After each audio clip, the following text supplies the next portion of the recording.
Right. I want to welcome everybody here this evening to this special presentation involving our guest, Stephen Grumbine.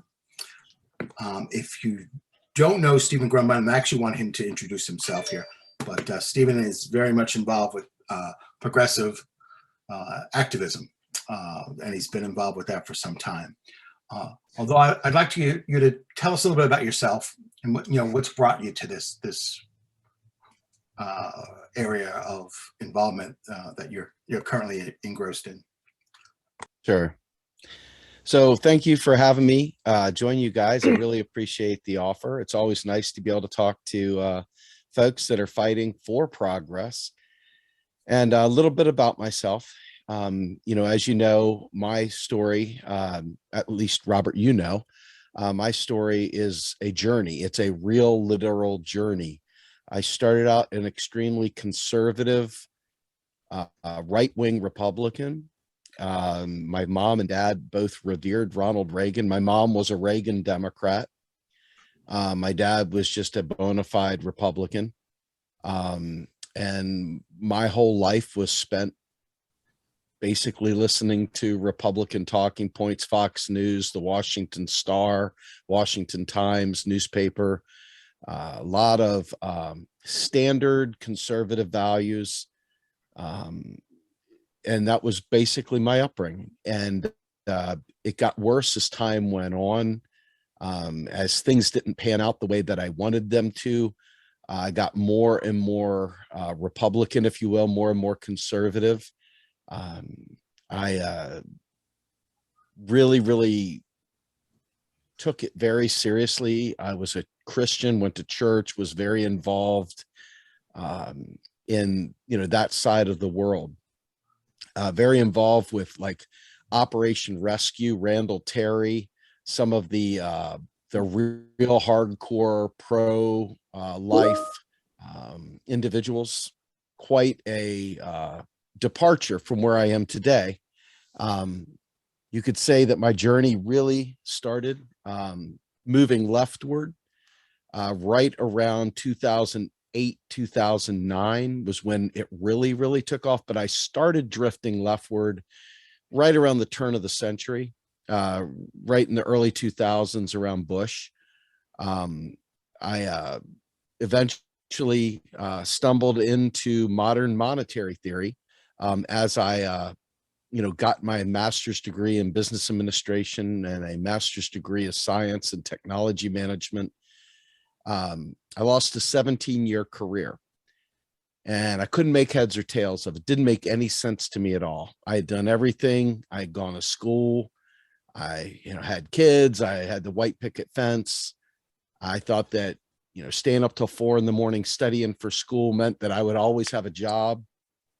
And I didn't mean that at all. In fact, the economy was a lie to me and I was very jaded and very discouraged. And a bunch of people saw me struggling with this. And I had a place called Grumbine's Political Mosh Pit. And I was surrounded by Democrats, Republicans, communists, anarchists, libertarians, everyone in one converged setting. But the most important people that stood out were the modern monetary theory people. It was very early. Most of you all had never heard of this stuff back then. It's around 2008, 2009 timeframe. And they started teaching me this MMT thing, is this way of doing accounting, this way of looking at federal finance, this way of understanding the nature of money. And I started realizing that the talking points for Republicans and the talking points for Democrats were both equally stupid, literally stupid, nonsensical points. And I could no longer take seriously any longer. And, all the concepts of the Republicans want to cut taxes and bankrupt the nation and bankrupt Social Security. And the, Democrats just want to spend and, tax and spend liberal, all the normal back and forth that you've heard your entire life, the badminton game of political theater of Republicans and Democrats. And I come to find out that at the federal level, taxes didn't fund spending. That our nation creates money whenever Congress authorizes it. Every time it spends, it creates new money. So there's no way that could mean that the nation was being funded by your and my tax receipts. How in the world could a nation that creates its own currency be dependent on us paying taxes like for revenue? And so things just didn't mash up. And so they would introduce me to some more concepts. And ultimately, I came through the Democratic Party, realized that I wasn't a good centrist Democrat, that there was nothing centrist had to offer me that I didn't already have as a former Republican. Even though people don't realize that they're coming from that side, they're one and the same. There's literally bedside manners at best difference between the two. And it was very unsatisfying now that I had this new knowledge of economics. Now that I understood the way the economy worked, I couldn't settle down and just vote blue no matter who. I couldn't do it. I could not do it. And I couldn't vote red anymore because I knew they were full of it too. So I was stuck in this weird no man's land of understanding the way the economy worked, looking at people and realizing they were in the same place I was 5 minutes ago before I learned this stuff. And that there's 350 million people in this country. And I guarantee you out of 350 million, there was only a tiny handful of people that understood MMT. And so I became discouraged at first. I felt trapped knowing this thing that I didn't want to know because now what do you do with it? Now you got to do something with it, right? Now that you know better, you got to do better. And so I was pissing off my Democrat friends left and right because I was saying, hey, taxes don't fund spending. Oh, you're a libertarian. Nah. Republicans, oh, you're just trying to get them to print more money and create hyperinflation. No. So I had all these non sequiturs being thrown at me, and I was a man without a country. And all of a sudden, Bernie Sanders comes forward. And even though Bernie doesn't know MMT very well, even though Bernie never quite got it, he was smart enough to bring Stephanie Kelton in as his chief economist. And, Stephanie had been she had been the chief economist for the Senate Democrats when they were in the minority under Bernie Sanders. And Bernie brought her along for his presidential campaign. And that was the first time. I mean, we were all thinking, of course, you're going to vote for Hillary. Of course, you're going to vote for Hillary. But ultimately, we started realizing maybe we're not. Maybe we're voting for Bernie Sanders. Maybe it's okay to vote for Bernie Sanders. And so we started becoming more and more vocal about MMT and more vocal about Stephanie Kelton being part of Bernie Sanders' platform. So I came to Bernie Sanders because of Stephanie Kelton, not because of Bernie Sanders, but because of the economics of it all. And so lo and behold, I created this organization called Real Progressives that I'm now turned into 2 nonprofits. Bernie Sanders is a motherfucker. Oh, good. Who are you? Yep. There we go. Sounds like we say goodbye to. Oh my God. Sounds like we got a troll. We had a troll. Okay. Right. Anyway, so Bernie Sanders ultimately bringing, the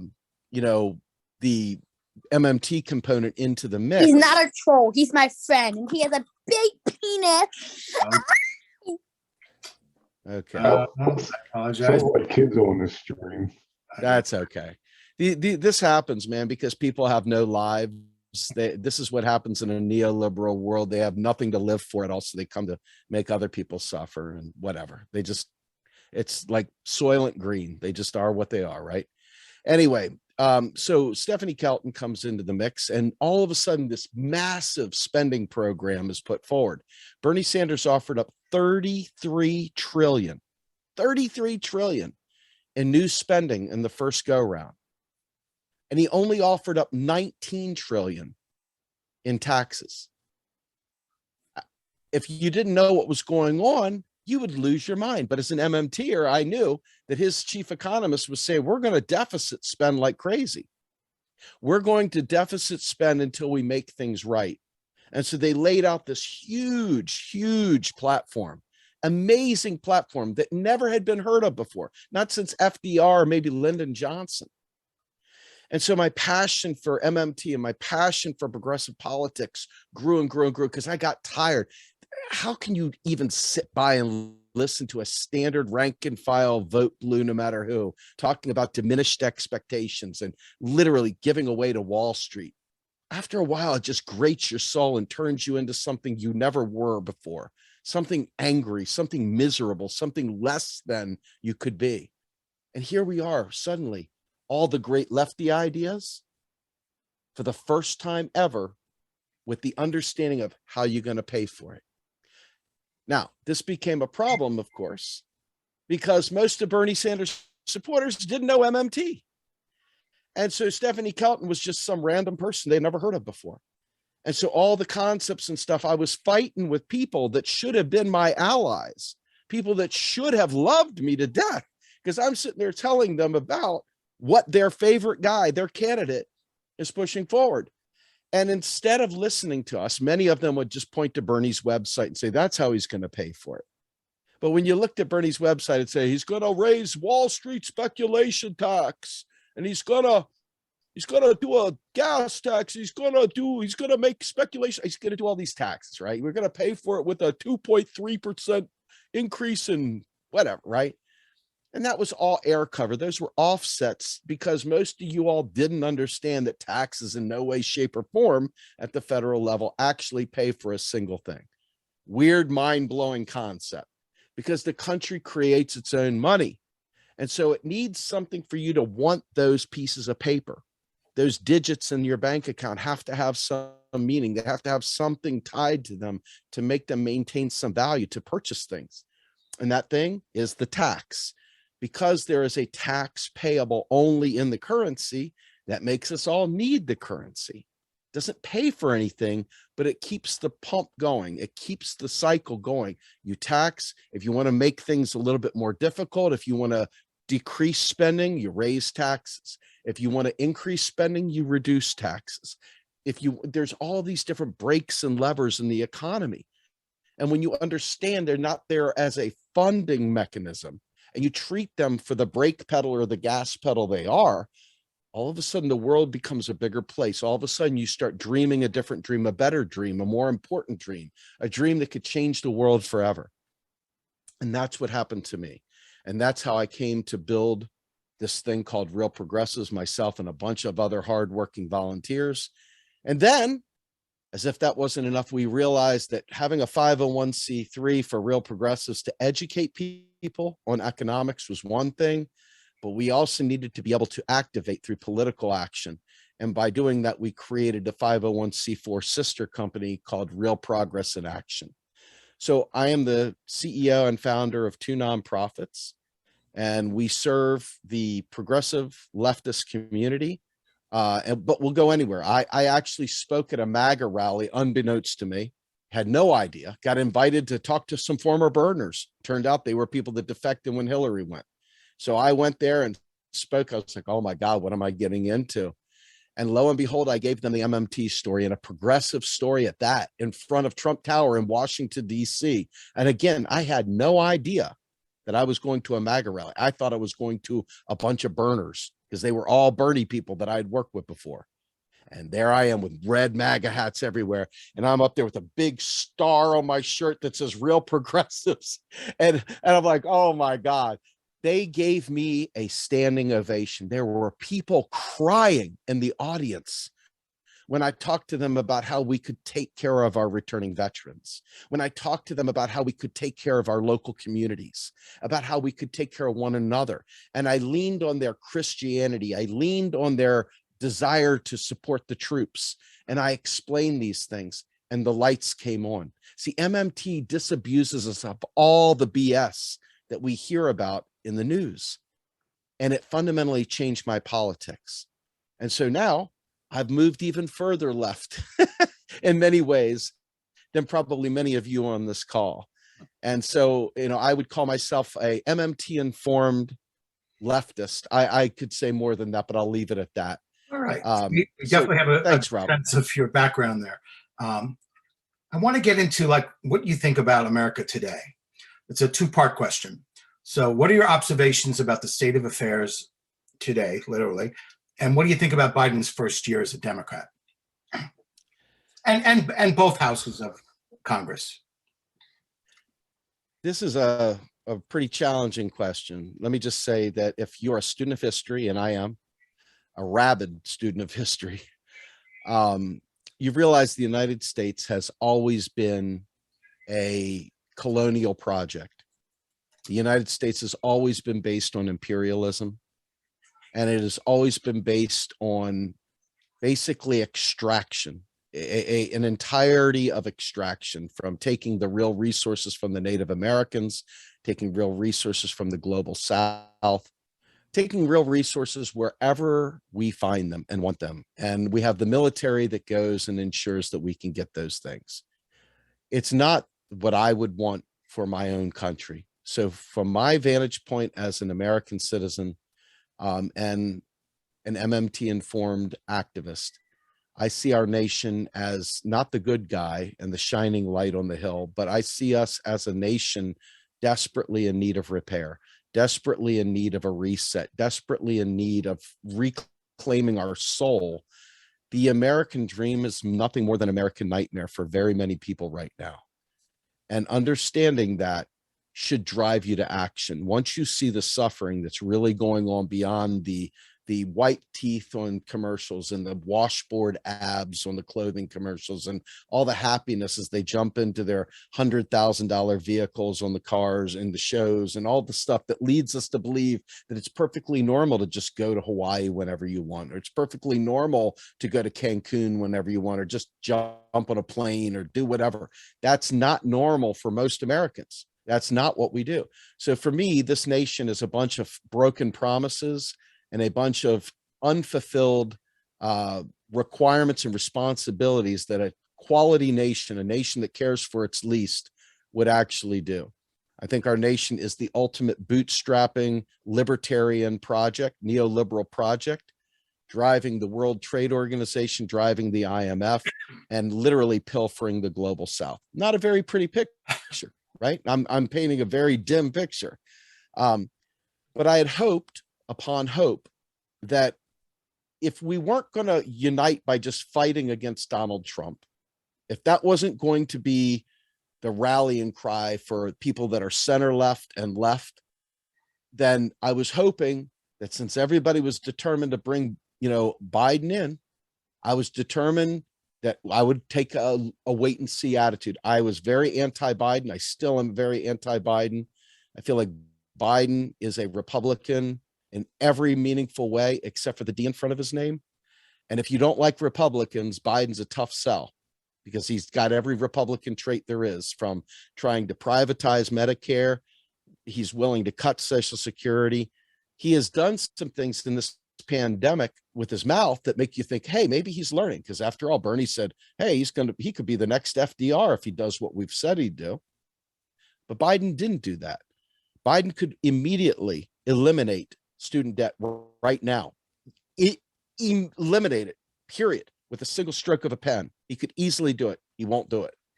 Biden could easily invoke the emergency acts that were brought about by the COVID and give us all Medicare for all right now. Could easily do it. It's right there. There's stuff inside the law that would allow him to take those measures. He won't do it. Why? Because he is in bed with the insurance companies and within that pharmaceutical realm. He's one of the guys that you wouldn't want to support. If his name was Mitt Romney, you wouldn't vote for him. But his name's Joe Biden, and he's got a D in front of his name. So he's got some sort of he's got like the protective ring, the ring of protection that makes everybody think, oh, he's a Democrat, so it must be a little bit better. But he's not, and that's the problem. So we went from having an enemy that we could readily identify in Donald Trump, that we could all rally around and fight and hate and build against fascism. And we went from that to a guy who has largely been feckless and created new Trumpers over his first year. He's created a situation where for the first time since probably Reagan, more people, I think the percentage was 59%, see themselves as Republican right now, folks. I want you to think about that. Between Trump and Biden not delivering, more people see themselves as a Republican today as a result of feckless, vote blue no matter who minded things Instead of fighting for progress, we ended up selling ourselves down the river for a Republican with a D in front of the name. Kamala Harris didn't get a single delegate, not a single delegate in the primary, but yet she's waiting. She's one bad day of Biden away from being our president. And Biden, he hasn't delivered on anything, not one single thing. He could have stacked the court from the beginning instead of us being in precarity with Roe v. Wade that you see down in Texas. He could have done that. He did not do that. He could have changed the filibuster right away. He did not do that. He could have gone ahead and used the supermajority he had with Senate and Congress and pushed through massive legislation. Instead, he diddled away and tried to get a bipartisan agreement when his own party, Joe Manchin and Kristen Sinema, have stonewalled Biden. So to me, Biden is possibly the most feckless president we have ever had. And what is troubling right now is watching him use Cold War rhetoric to gin up hatred toward China, like we did with Russia, that Reagan used to bolster the economy. Joe Biden couldn't even pass that through with the Build Back Better plan because his own party didn't even support him enough. Okay. To be able to provide the necessary future-looking infrastructure and, more importantly, the real resources to solve climate change and to create a society that allows us to thrive. If you've watched the David Sirota film here recently, Don't Look Up, it should let you know how bad things really are. You should already know that if you've been paying attention, but if you aren't paying attention, that movie will show you exactly how the idiocracy of this nation has gotten to the point where we're stuck in bumper stickers. And if it doesn't make us feel good, we turn the channel. Instead of hearing some of the tough truths, instead of learning some of the tough things, we just simply turn the channel. We don't click on the links. We don't read. We don't watch things. We don't listen to things that don't correspond with our worldview. And as a result of that, we've really cost ourselves, I think, a real shot at, mitigating climate change. And if you look at Antarctica right now, 1 second, I'll be done here. You see, instead of surface melt, we now have under ice shelf melt that is ripping away the shelf that holds back the actual, oh my goodness, how am I messing this up? Oh, the ice, the big ice, what do they call those? The glaciers, there we go. Yeah. Thank you. That hold the glaciers from sliding into the ocean. Now, the ice shelf itself won't displace any water. It's already in the water. The volume is there. It might raise an inch or two, but it's not going to do anything. The real trouble is the shelf is what's keeping the glaciers from sliding into the ocean. And when those fall in, that will displace massive amounts of water. That will cause ocean levels to rise and cause coastal communities to go crazy, cause possible water wars, resource wars, and a whole host of other immigrant issues across the world, not just in the United States. So this is a very near and present danger, and I think Biden has failed miserably.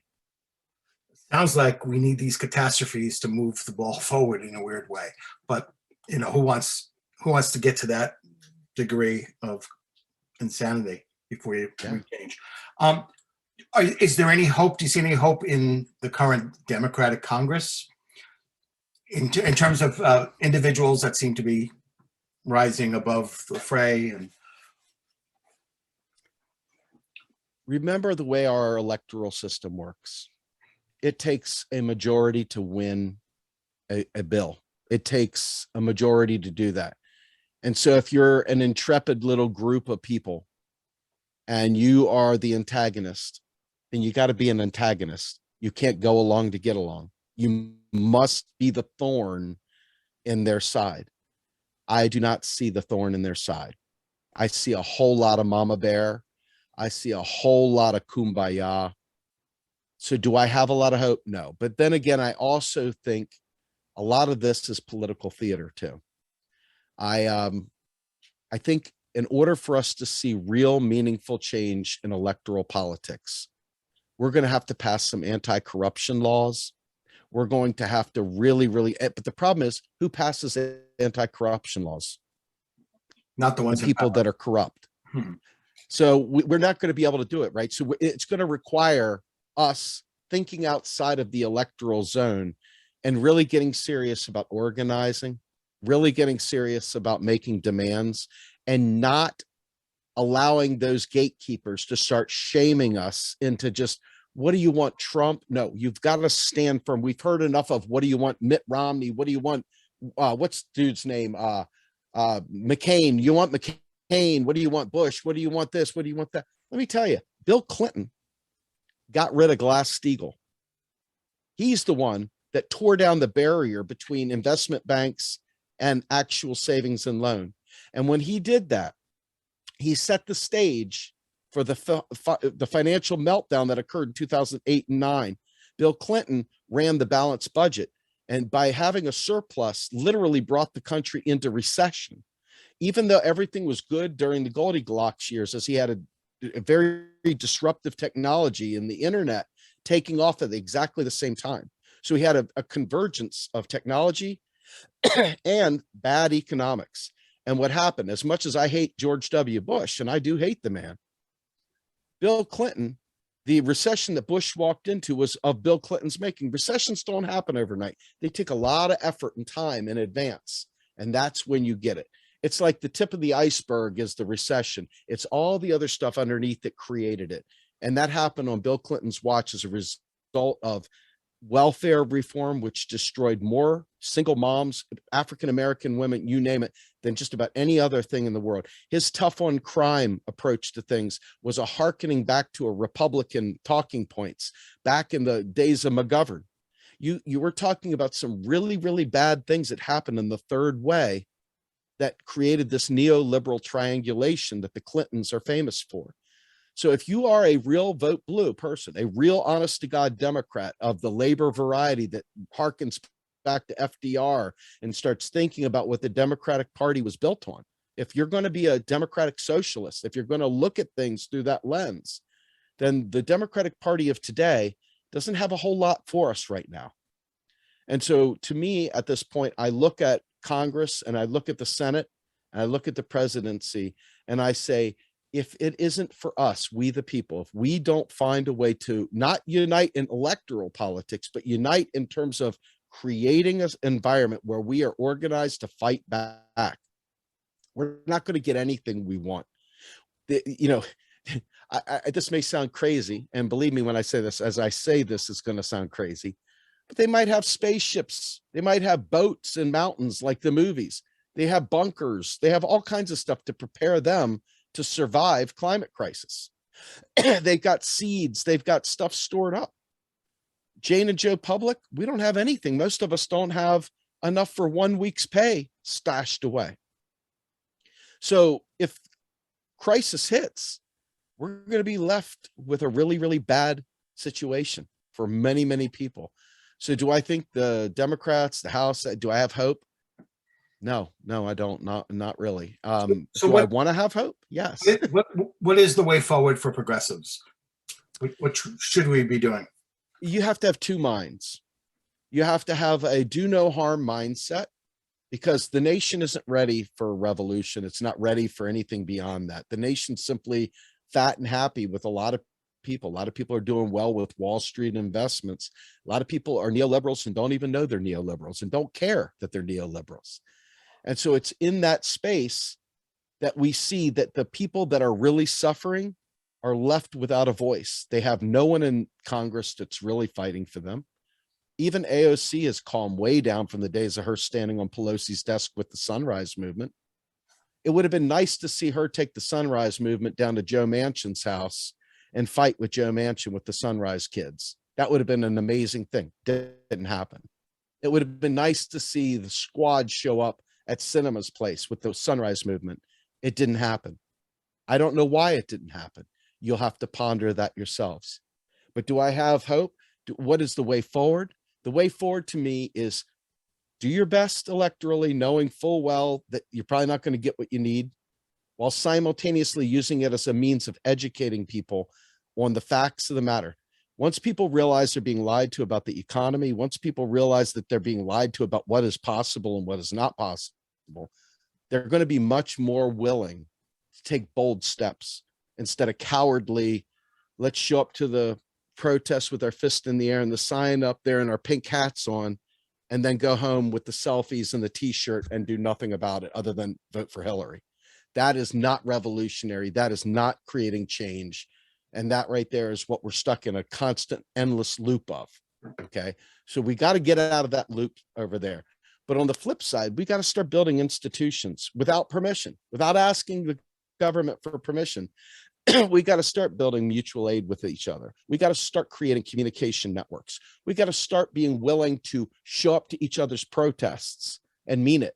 And we've got to be willing to keep the pressure up, not just, oh, whew, good 5-mile march, man. Way to go, guys. We'll see you next month. It's got to be different than that.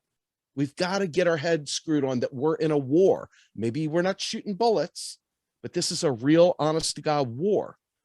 And if you think about it, if we don't do something, capital will do it for us, and it won't be in our favor. It'll be somebody else's profit motive.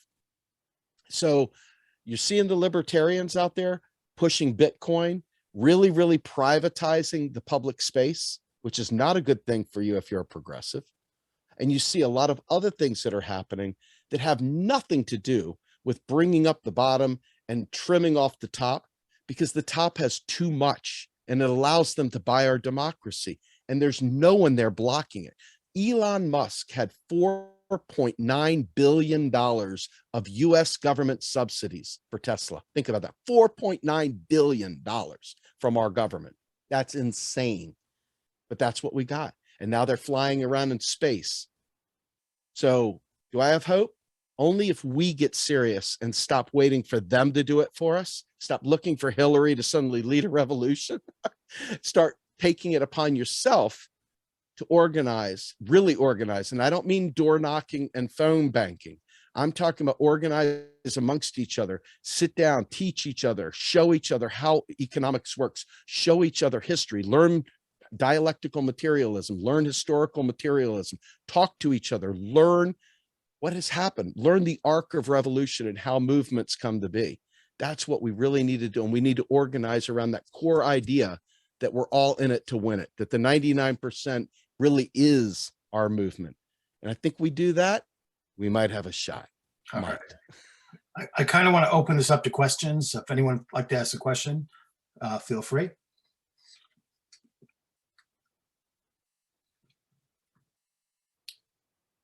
I'm just looking at some of the comments people are making here. Christina writes, Elon built on those 4.5+ billion subsidies to build his personal wealth, upwards to 29 billion. Imagine that. Stephen, you're in SAC. You can go first.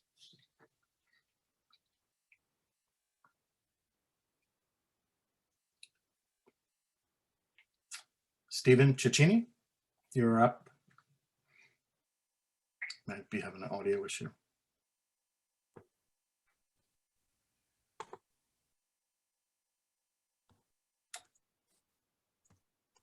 Stephen, are you there? He's muted. Why is he muted? I may have stepped away. All right, let me, maybe I did it by mistake. Let's see. I'll unmute you. Ask to unmute. Got it. Okay, can you hear me now? Yes. Yes.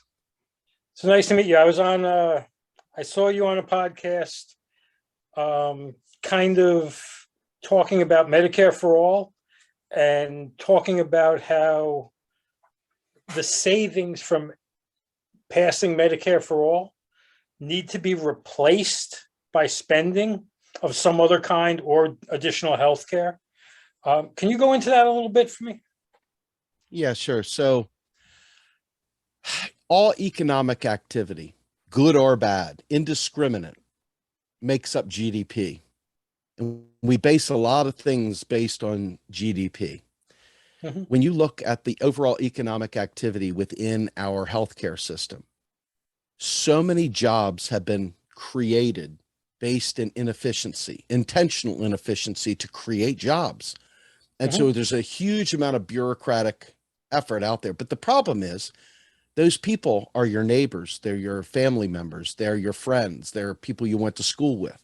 Okay. This is not just bad people. Hey, they need a job too, right? So they took the job that was available, and the job they're doing is actually working hard to deny people health care. So, Yes. so much Job of that the doesn't healthcare. need doing. Exactly. But these people need jobs, right? They need So income. that's right. Well, they need, we'll get into that too. So when you look at this, okay, by making it efficient, every inefficient thing is a transaction that costs money, that brings money through the door. Each of these things is money going from A to B.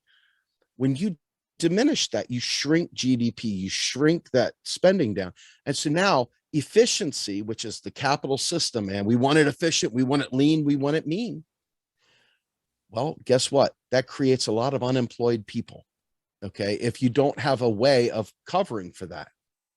And so obviously you can take the insurance companies and you can repurpose them maybe and somehow or another hire them into government agency roles to support Medicare for all. But you got Joe Biden trying to privatize that right now. Right. So if you've got those people unemployed, that's not going to go over very well. There's going to be an awful lot of people that are very upset, and the economy is ultimately going to take a huge hit. A lot of people will be on very, very skimpy unemployment benefits, no health care, you name it. So what we would propose to do is make sure that you start planning in advance before you roll that out. You would want to have clinics built out in local communities, because some of the flyover states, as they say, that you got to drive 2 hours to get to a hospital. They might only have one hospital as far as the eye can see. And so ultimately we need to expand access first at the state level. We need to expand some of these, get nursing, set up a nursing program to bring more nurses into the fold. This pandemic has really worn out most of our first responders. Many of them are quitting in droves because they're burned out. It's exposed weaknesses that already existed. Exactly. So ultimately, because of the efficiency of Medicare for All and the lack of jobs that it would create, ultimately, it starts creating a deflationary bias. Okay. Not an inflationary bias, but a deflationary bias. And deflation is as much of a problem as inflation. Okay. In its own way, different, right? And so ultimately, if you're not spending money elsewhere, and we've got lots of money to spend, there's no limit to the amount of money we could spend, period. We create it. Where's the limit? The limit is the real resources available. If we don't have enough doctors, if we don't have enough nurses, if we don't have enough gurneys in hospital and orderlies and x-ray techs and phlebotomists, well, then we're going to have problems. We're going to have bottlenecks. Okay. So this is where Republicans get some minor things accidentally right. And then Democrats kind of get some things right, but they ultimately both get things very, very wrong, because Democrats are dead set determined we've got to tax the hell out of people to pay for this program. Why? They don't have to. You actually could cut taxes. You could cut taxes to implement Medicare for all, okay, to stave off some of that deflationary bias. All right. And so if you think about it, it's the real resources. Even Greenspan, who is the raging libertarian jerk, took Paul Ryan, if you remember the jerk, to task. Paul Ryan was trying to get him to agree to privatize Social Security. And he said, wouldn't it make it more solvent if we privatize it, create private health? And Greenspan says, no, that wouldn't make it more solvent. There's nothing preventing us whatsoever for spending as much money as we want to. The real question is, do we have the real resources available for purchase when we put that money into the economy? Because that right there is what creates inflation. When you don't have enough supply to meet the demand, that's one aspect of it. Okay. The other aspect of it is these people know that is in your head, that if we print money, we're going to have inflation. So the monopolies gouge. Well, in the healthcare industry, it would be very, very hard to do that because there's just simply not enough resources out there yet. We don't have enough trained people. So what might we have to do? We might have to get rid of the fire sector people. We might have to bring immigrants in that are trained in this stuff. We might have to do a lot of things to bring enough trained medical personnel to provide us with the real resources to make Medicare for all a true success. And the only people that can do that, the federal government, because the federal government has the power of the purse. And so this is the real challenge we're facing as a nation, is understanding that.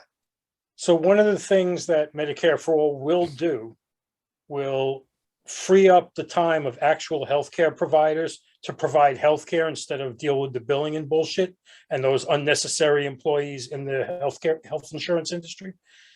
The estimates talk about that in terms of about a 15% savings on healthcare costs. So that portion of it would actually provide healthcare. And there will be an increased demand as more people can get healthcare, and that portion would be there to meet it. But they're not trained though. That's the thing. They're trained on billing. No, right these now. are the doctors and nurses wasting time on the phone getting your pre-approval. Yes. They are trained. That's true. Right. Yes, So that agreed. portion would go in, not the health insurance people. Right. The health insurance people would still be a whole. So when the CBO scores Medicare for All as having a $450 billion savings, that's the amount that we have to make up. A portion of that would be shifted into actually providing healthcare. No, it wouldn't. That becomes the amount because it accounts for the doctors actually being able to provide more healthcare. So that's the amount we would have to spend somewhere else. First things first, I would never listen to the CBO for anything at all. Fair enough. Like nothing ever. Okay. But second if of all, you have I a think, better number, that's fine. well, it's really, to me, the answer to all these things money wise is it doesn't matter, right? This is the part we've got to get through our head. I think so much of the time we think to ourselves, oh my God, I've only got $500 in my bank account. That's a real scarce thing. And so we process everything through, we got to save money. It's the one thing we don't have to save, right?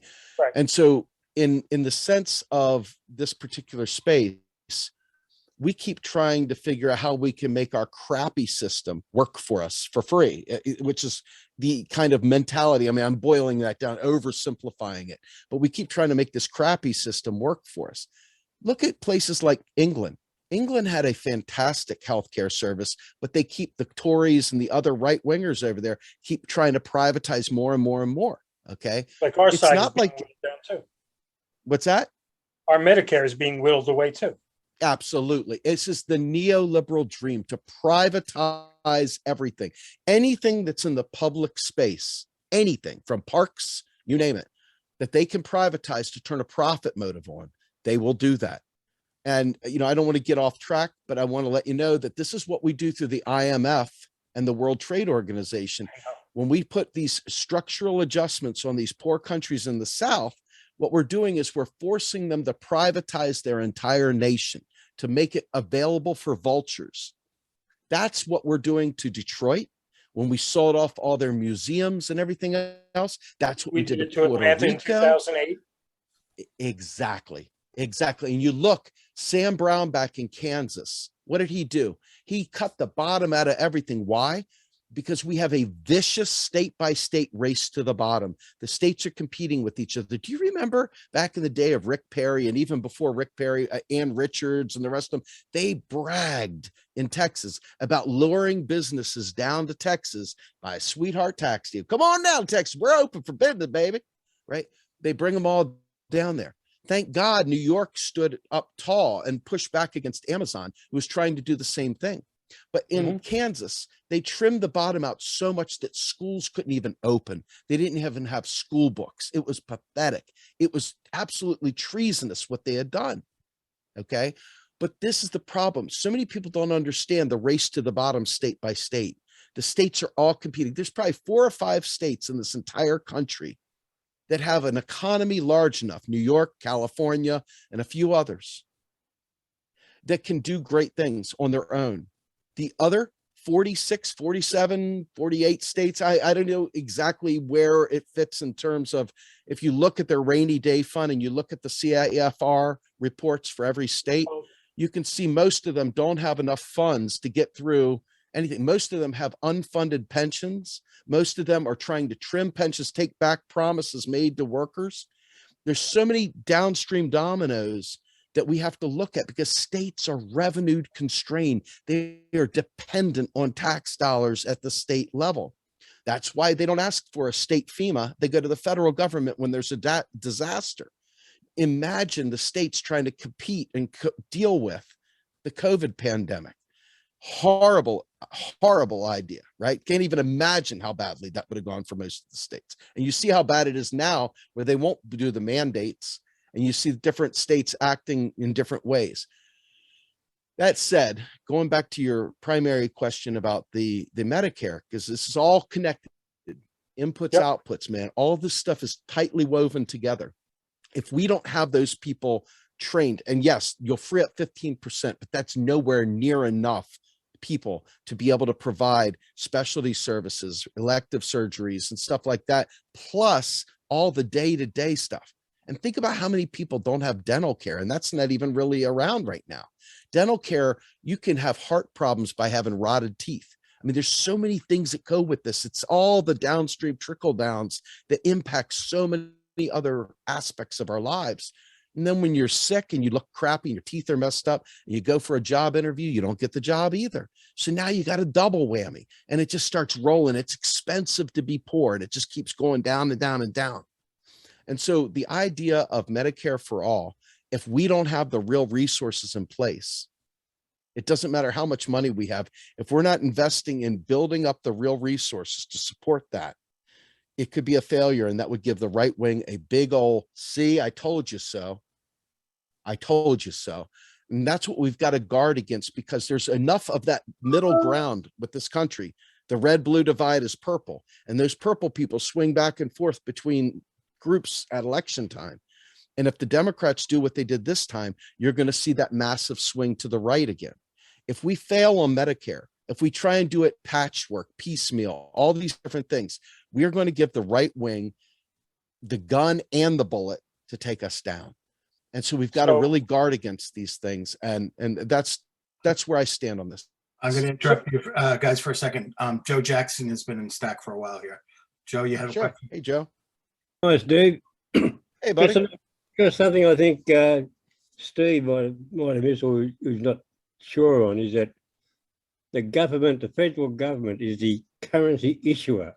So the federal government, or the government, is not to be treated like a household. It's not a household. It has unlimited amounts of funds to play with. The only thing it needs to rely on is resources. Just wanted to run that by Steve and the others as well, to get that picture, because that's what it's all about. It's about the funds, and really we're not tied to funds, we're tied to resources. Yes. So back to my kind of original question, like I used the CBO's number of $450,000, but you didn't like that. Instead of saying we have to spend $450,000 back into the economy, would you say that we have to spend enough to get unemployment down to 2%, say, and look at it? I'd like to get rid of unemployment altogether, buy a federal job guarantee. I would like to basically spend money until we get all those people employed, whatever it takes. Whatever it takes, period, Okay. full stop. Absolutely. And I wouldn't even worry about the 450. See, this is a CBO thing. This is old thinking. Instead of a budget constraint, I would prefer to move us to an inflation constraint. Okay. I wouldn't worry about the number of dollars, because that's based on Milton Friedman's quantity theory of money, that even if you don't realize that where it came from, that's where it came from. And Milton Friedman, if you remember from the 70s, the Chicago School, Mount Pelerin Society, every evil we're fighting against came from this man. This man is like the Antichrist. He's the absolutely the worst of them all, right? Pinochet, down in Chile, we're talking about the worst human being ever to walk the face of the earth, maybe next to Hitler. That bad guy, really a horrible, horrible guy. And so much of what he did penetrates the way we think. So when I say I don't like the number, it's not the number. I don't care about the number. The number's irrelevant to me.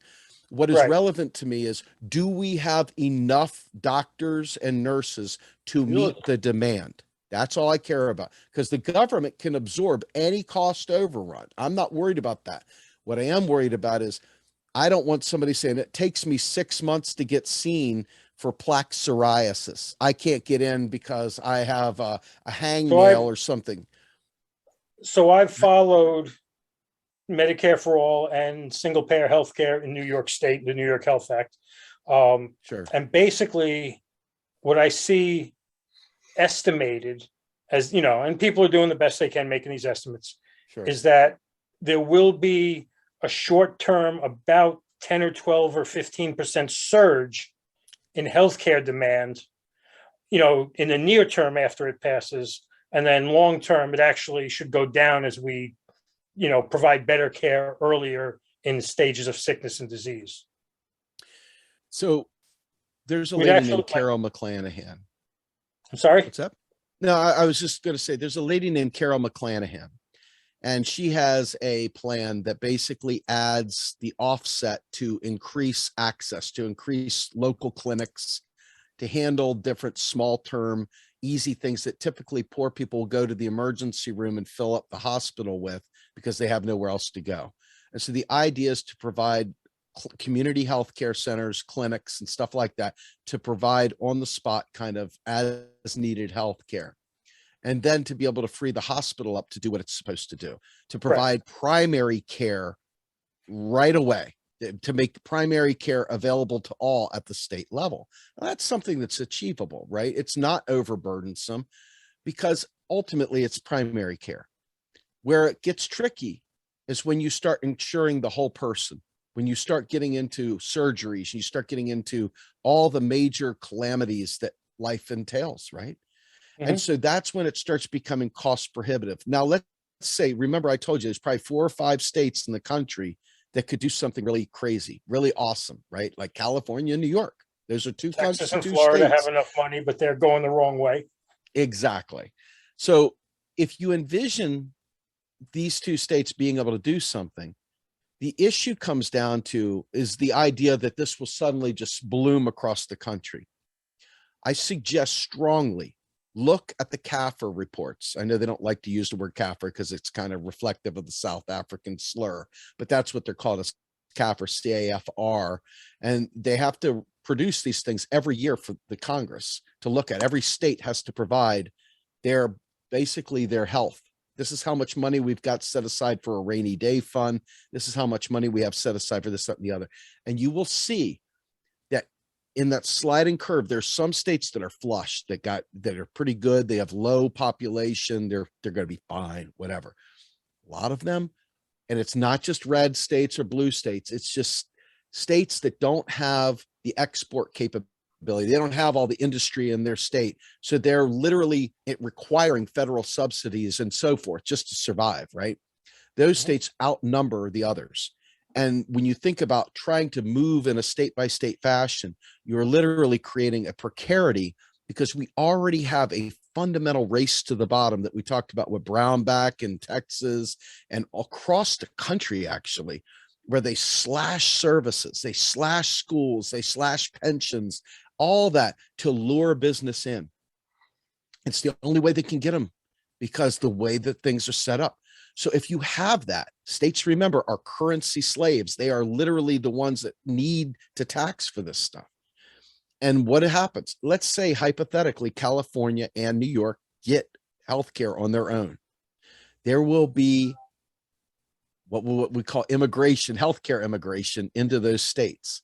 You're going to have people that are going in and you're going to have to look at them and say, well, hey, are you a resident of California? No, I'm sorry, you can't come in. Are you a resident of New York City? No, I'm sorry, you can't. Or whatever. There's going to be a huge influx because the rest of the states aren't serving the people. You see already people flying to Mexico, So I and think Canada, and I Israel. think as a potential problem that might get blown out of proportion. I know that when some states expanded Medicaid and some states didn't, migration was minor, Well, but that's a minor thing, though. In general, that that's was a not significant thing. Like if you look at states that expanded Medicaid versus states that did not, it's the states that did not that saw like 80 or 90% of the hospital closures because they didn't have the absolutely. funds to keep going. Yeah, And no, absolutely. Yes, so you're basically, right. Medicaid expansion did provide enough, to keep that healthcare open and keep their people able to go to healthcare in the states that accepted. Right. But neighboring states didn't see that and go. Like Right. Well, people this in is neighboring states. That's all federal subsidies, though. That's not No, coming that's from absolutely quote true. unquote tax money. So, so the difference here is when you That's raise congressional- taxes. That's congressional spending that we need. That's correct. And when you see, one of the most important things that we have to learn about is the rich know how to be rich. They know how to be rich really well. And, Yes. you know, we were talking to Mark Cuban a while back. We had him talking to us. We had Pavlina Chernova, who is a job guarantee guru from Levy Institute there in New York. And we were talking to him about the job guarantee. And he was sitting there saying, hey, listen, if you raise taxes on me, it's fine. I know how to get around it. If you lower taxes on me, it's fine. I know how to get around it. If you do whatever, I know how to get around it. It's not a big deal. He goes, and that's the way we all are. So, I mean, ultimately, a lot of this stuff is like performative. It's not really going to do anything. Like, And when you think about what we're trying to do as a nation, which is give everyone healthcare, right? Not just New Yorkers, not just Californians, everyone healthcare, right? We need to be a block. We need to be a large voice because, like I said, I don't believe electorally that most states will do this. Most states can do this. Most states can't do this. So the idea of the tsunami of other states following suit, I believe, and like I said, the CAFR report will back me up on this. I believe that that is a false promise that doesn't really carry forward. I want to interject here because we're getting close to Sure. the ending here. But do we need to have it go that way? Like, what's so wrong with New York and California creating a model for short term, not long term, that then the federal government has to step in? Because we totally agree with you that to really fund this, you need the government to fund it. I don't think anybody's thinking of like a rippling effect happening, and then it goes to the government. Well, unfortunately, there's a group out there that's advancing this concept of state by state, and they're very That's loud. me, They're by the way. vociferous. I'm an advocate of healthcare in New York State because it's closer to actually being real. Right. So, but that's but you New don't York. need to, but you don't need to do state by state. Right. My understanding, and whether we trust her or not, Nancy Pelosi said she wants models first before you go national. Well, New York could be a model, California could be a model, and that's it. If you need to like have the other representatives for the other states to go visit California to see how it's working, and New York, there's your model to go national. But So I let me don't- ask you a question, Rob. Yeah. Just spitballing here, right? If a state that is not a currency issuer creates the model, and the currency issuer is not the one creating the model, you're building in fake scarcity right into your model. So you're building in an automatic diminishing return from day one. In the case of New York State, we have right now a $315 billion healthcare system, and we have enough theft from insurance companies and the crap they do and Oh, yeah. not negotiating drug prices, that we have the money built into the system already to provide the healthcare we need. We just have to redirect the money that's already there into those healthcare providers that we need to train and have and get in the state. But I guess what I see as the biggest single risk is when the investment industry attacks us for doing it. Like as soon as we go quote unquote socialist, S&P is going to raise our interest rates. Oh, they're not good. They're not trustworthy. Like that's where I see the real danger. And that's real too. What I'm curious about is like, what steps do you think a state could take to not be hurt so badly in that battle?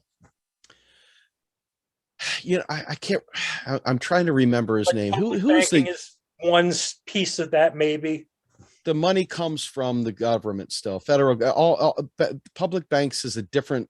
It's a challenge. We don't have time it's a way to mitigate the power of Wall Street, but it's not a money printer. You're correct. Like what else is there that we? Right. What is the gentleman's name that ran for governor or ran for Debbie Wasserman's seat? Or no, he's a governor. He was running for governor in Florida. Young black guy, really nice, charismatic guy. I don't know. Well, anyway, I'll remember it when it doesn't matter. Yeah. But he was talking about trying to build like a coalition with the governors. And I was like, oh my God, this is the answer, right?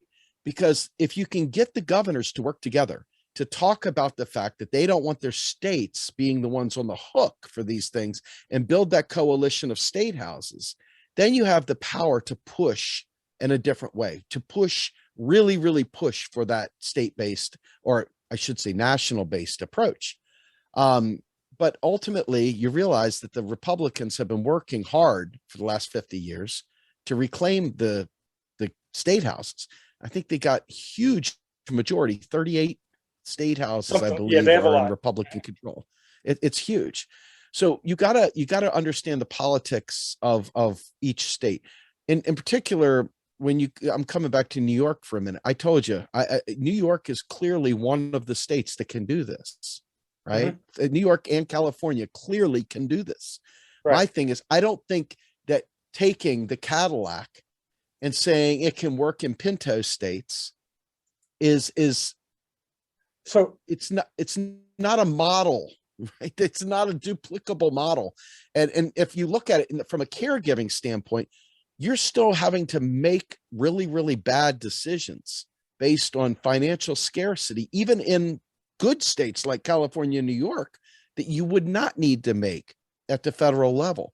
So while I support your right to push for that, I personally feel like our efforts would be better spent in uniting together and pushing for the federal one, because I think that they will use everything you do wrong in the state, every mistake, every possible mistake, and they will use that as a cudgel against future efforts. And it could literally kill it for the rest of the country. That's my fear, right? no, so I completely agree with that, because one of the arguments I come up against is, well, they already screwed it up with the ACA, which, fortunately I'm in a position where I get to agree with them, and then say, this is what we should have done right. When I do talk about the New York Health Act and people bring up, well, what about National Medicare for All? I was like, well, yes, that would be ideal. But, we're nowhere near that. And people are dying between now and then. I'm of the mindset of do no harm. Okay. So I would never castigate you for trying to do something in your local community, right? Where I have a problem with this strategy is when we're trying to export it state by state, right? You guys have a unique situation that almost none of the rest of the country has. And so within that, you'd be foolish not to try and do whatever you could do to make your own people. But I got to warn you, and this goes back, let me take a reparations angle on the same subject. It's the same exact story. Good friend of mine, brilliant man, Sandy Darity. He is the lead dog down there at Duke University on African-American studies, an economist, and has written the book From Here to Equality.